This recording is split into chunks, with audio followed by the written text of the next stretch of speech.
بنات، كي دايرين؟ لاباس عليكم؟ بخير؟ نتمنى ان شاء الله تكونوا بخير وعلى خير. ومرحبا بكم في فيديو جديد. اليوم ان شاء الله نقدم لكم كيكه المول العجيب بالحامض. صراحه كتجي زوينه بزاف، ونتمنى ان شاء الله تشاركوها مع الاهل ديالكم وتجربوها وتقولوا لي في لي كومونتير كيفاش جاتكم. وما تنساوش اللي كيشوف القناه اول مره، القناه الصغيره، ما ينساش يدير ابوني وتفعل الجرس ولي لايك اللي كتشجعوني بهم. ونبداو على بركه الله بلا ما نطول عليكم. عندي جوج ديال البيضات، وعندي نص كاس ديال الحليب، وعندي حامضه معصوره، وعندي نص كاس ديال الزيت، وعندي نص كاس ديال سنيده، وخماره حمراء، وواحد الفاني، والدقيق حسب الخليط، وعندي حامضه محكوكه في الحكاكه. ودابا غادي نبداو على بركه الله. بسم الله. كناخذوا جوج ديال البيضات. بسم الله. وقريصه الملحه ضروري منها، وواحد الصاشيه ديال الفاني،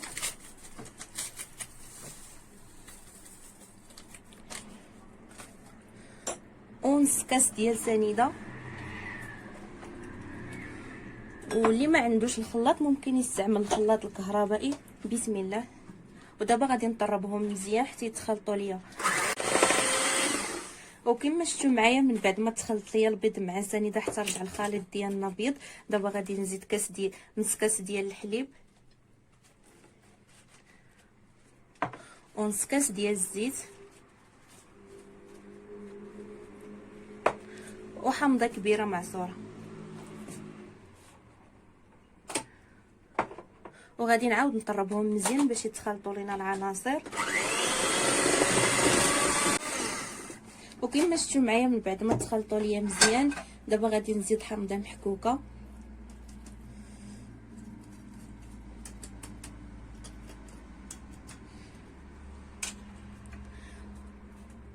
وغنزيد الخماره وحده، والدقيق راه غربلته من قبل، ويكون الدقيق الممتاز من الاحسن باش تصدق معكم الكيكه. الدقيق كيلعب واحد الدور صراحه اللي هو كبير، وان شاء الله تجربوها ما تبقاوش تستغناو عليها. دابا غادي نعاود نطربهم.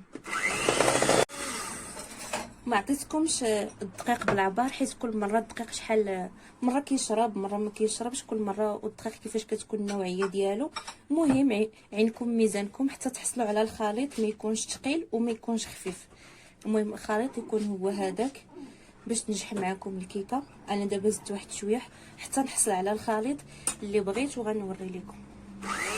كما كتشوفوا معايا، من بعد ما ساليت الخليط ديالي هو هذا. نتوما كما شفتوا ما كيجيش خفيف وما كيجيش ثقيل، كيجي هو هذا. والمول ديالي راني دهنته بالزبده وطرشيت ليه حتى هو الدقيق. ودابا غادي نخوي فيه. بسم الله. نتمنى ان شاء الله تجربوها وتردوا عليا كما قلت لكم في لي كومونتير. راه كتجي زوينه في الكوتي، ولا الا جاو عندكم الضياف، ولا المهم على حسب نتوما الوقيته اللي بغيتو توجدوها فيها.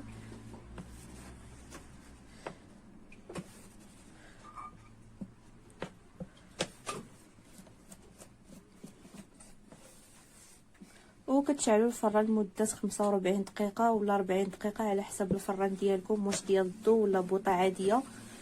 المهم على حسب نتوما تتشموا الريحه ديالها. وحلوا الفران غير بشويه راه تلقاوها ان شاء الله طابت. وكما شفتوا دابا غادي نقادها في المول ديالي.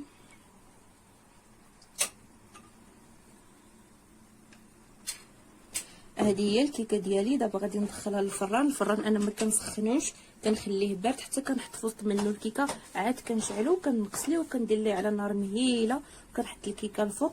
ونتلاقاو من بعد ما طاب لينا الكيكه ديالنا باش نشوفوا الكريمه ديالها. غنحضروها حتى هي وتشوفوا كيفاش كنحضروها. الصراحه كتجي كريمه هائله بزاف. ودابا غندخل الكيكه ديالي في وسط الفران. ومن بعد ما درنا الكيكه ديالنا في الفران، دابا غادي ندوزو نحضروا الكريمه. كما شفتوا معايا عندي نص لتر ديال الحليب، وعندي 3 المعالق ديال المايزينا، واللي ما عندوش المايزينا ممكن يدير كريم باتيسير حتى هو راه زوين.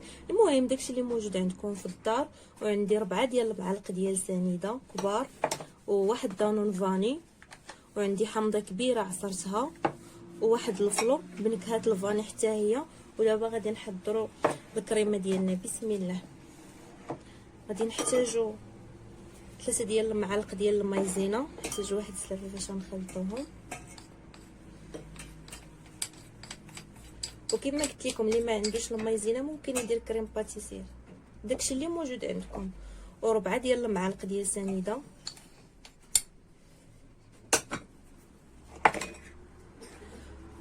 وواحد فلو بنكهه الفان. ودابا غادي نخلطهم مزيان.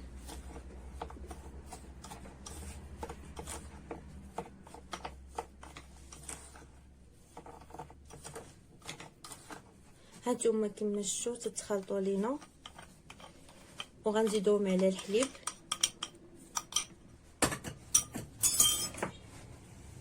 وغنحركوهم مزيان في الحليب.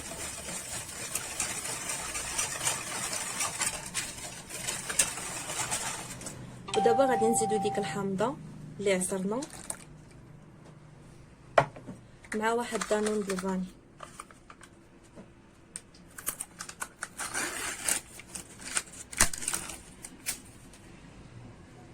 صراحه هاد الكريمه كتجي بنينه بزاف، كتجي اقتصاديه. ممكن ديروها في شي كيكه واحده اخرى، شي كيكه طبقات، ولا على حسب نتوما شنو بغيتو. ودابا غادي نحرك الكريمه ديالي مزيان، وغادي نحطها على نار مهيله حتى تعقد ليا. نبقى غندير نار مهيله ونبقى نحركها حتى تعقد ليا الكريمه. بقاو معايا على ما تعقد لينا الكريمه. وكما كتشوفوا معايا البنات، من بعد ما عقدات ليا الكريمه نتوما كما كتشوفوا كيفاش كتجي. صراحه كتجي زوينه بزاف. وكما قلت لكم من قبل راه ممكن ديروها في شي كيكه واحده اخرى الا بغيتو.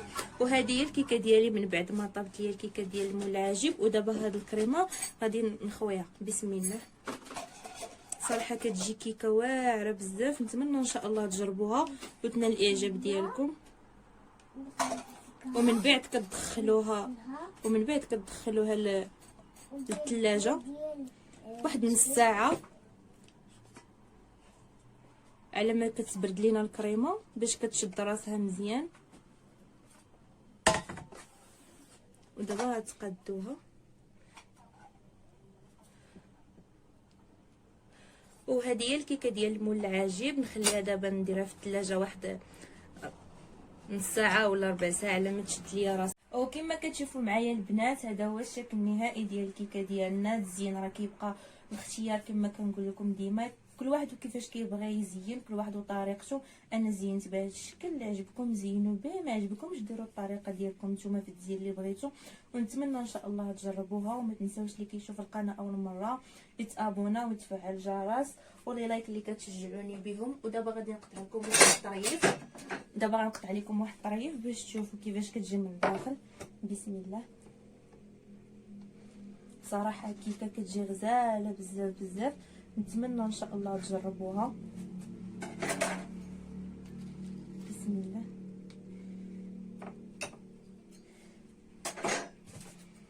هذا هو الشكل ديالها. نتمنى ان شاء الله ينال الاعجاب ديالكم وتجربوها. نتوما شفتوا كما كتجي صراحه كيكه هائله. هانتوما كما شفتوا الناس العشاق ديال الحامض. نتمنى ان شاء الله تنال الاعجاب ديالكم وتجربوها.